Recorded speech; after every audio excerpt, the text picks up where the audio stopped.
Hey guys, what's up? It's Vlad here, and this is not my gameplay. This is from TehZule AG, and this is a Tailored Tips episode. So, he's playing some demolition on the map Outpost, and he has dual FMGs, but you know what? You didn't use them even once in this gameplay, and I was so proud of you and happy you didn't, because I thought I was going to have to cry for your soul, because everyone knows that dual FMGs is one of those Call of Duty sins, and if you do use them, you're just going to like burn in hell forever.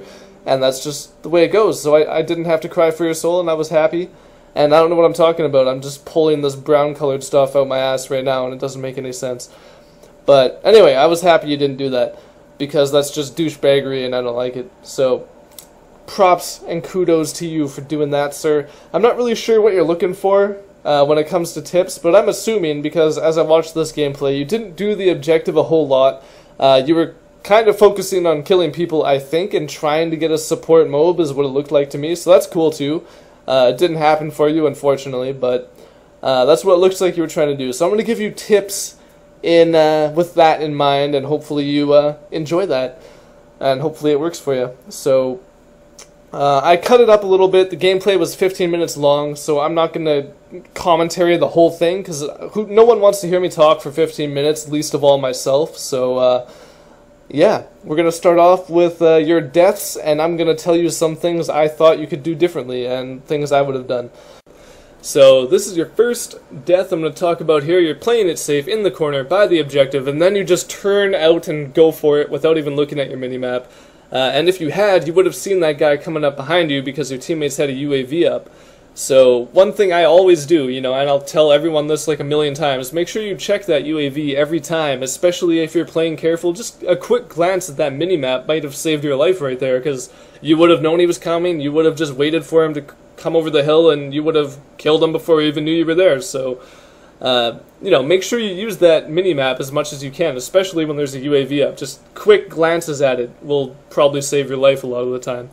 This next clip here is from the start of the second round. You decided to just kind of head-on rush with the main enemy sort of rushing route for their objective.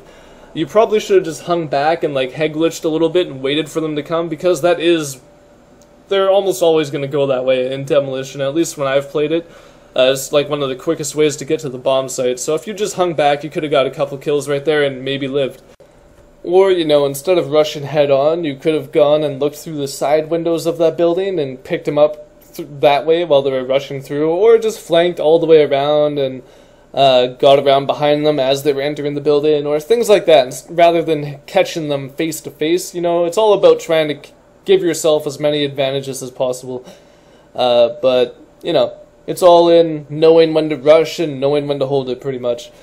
So you go on a little streak right here. You did pretty good. I'll talk about the good things you did after this, I guess, but I just like to get all the bad stuff and the tips and the mistakes out of the way first, you know.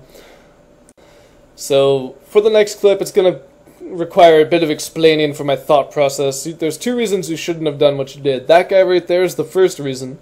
I don't think you saw him, so I figured I'd point him out to you. The second reason is they just planted the bomb. So, you know, if you had seen that guy and you heard the bomb plant, you would know that there was at least two people there.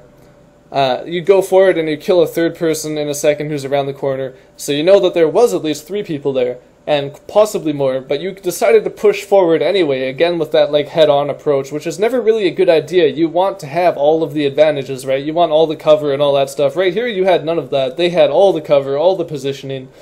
So it was just not a good decision on your part.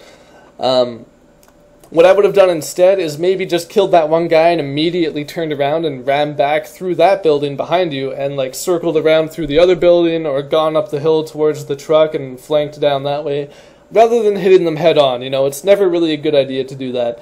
I can respect the fact that you were trying to get to the objective, but if you'd kept yourself alive, it might have worked a little bit better for your team.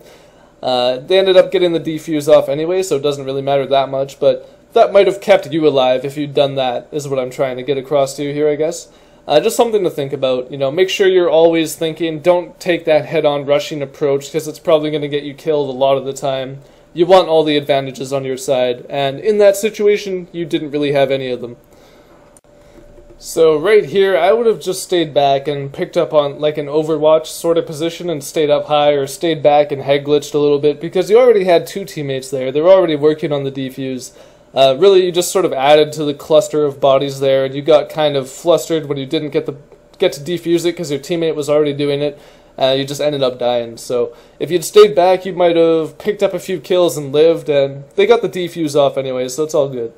Right here, you did a damn good job. You cleared out like the entire enemy team there, and then you went for the defuse. You got killed because you tried to call in the UAV, and that guy had assassin. There was nothing you could have done there, really. You had no idea he was there, so and neither did I, honestly. So there's not really much you could have done. One suggestion I would give, though, is don't always call in your kill streaks immediately when you get them, like UAVs and whatnot, because it will get you killed sometimes. So maybe if you hadn't called in your UAV in that situation that just happened, you might have been ready to shoot him instead of, you know, caught with your pants down, sort of. So don't always call in your UAVs right away. You might want to hold on to them now and then. This guy right here is another example, just situational awareness. There was a sniper up top behind you who ended up picking you off right there. If you noticed him on the minimap and heard him shooting behind you, you probably could have just killed the one guy, turned around and looked up top and killed the sniper, and then turned around again and killed the other guy. So, you know, just always try to pay attention to what's happening around you, I guess. And right here is actually a prime example of what I was just saying about not calling in your kill streak right away, because that guy totally had you with your pants around your ankles, and there was nothing you could do to stop him from killing you. So, you know, there's really no reason to call in your kill streak when you're right in the heat of battle and you're, you know, right by the objective. There's not really any reason to call it in, so you might as well just hold on to it, or you might get killed, just like happened to you right there. So, anyway, man, you honestly did very well throughout this whole gameplay. You ended up with a score of 60-7. I know it doesn't look like it to everyone watching right now, because I just showed a whole bunch of you dying in a row. But you were actually playing very smart, you know, just like the guy last time. You were picking your battles well, you were using cover a lot, you were head glitching all over the place, you were moving around the map very well. You know, you're doing everything right, so that's good. And you're playing in, you know, you're playing a passive, sort of cautious play style, which is fine. I mean, if you want to get one MOB a game and you don't care how long it takes, that's good, just like I said before. So, you know what, don't even worry about it. I didn't give you tips on how to get a faster MOB because you didn't get a MOB anyway, so I figured I'd just give you tips on how to survive, perhaps, and maybe just get that one MOB. And for a support MOB in particular, I guess, I myself would just use a UAV and a ballistic vest. That way you're just cycling through the kill streaks faster. That's just my own personal preference, because then you would have more ballistic vests and more UAVs, so I just think it would be a little more handy, personally. So anyway, the game ended up going into overtime, and you were just kind of head glitching this box and covering for your teammates, which I think is probably the good thing to do here. I mean, you were doing your best to try to protect your teammates so they could get the defuse, but they couldn't do it, so you ended up losing the game, and whatever, you know, you can't win all of them. Anyway, I hope these tips helped you out, man. Thank you for letting me use your gameplay, and thanks to the rest of you for watching. I hope you enjoyed, and, you know, I guess that's it. I'll stop talking because I'm tired of talking. You're probably tired of hearing me talk. So, gameplay's over. He went 60-7. Thank you all for watching. Talk to you next time, guys. Peace.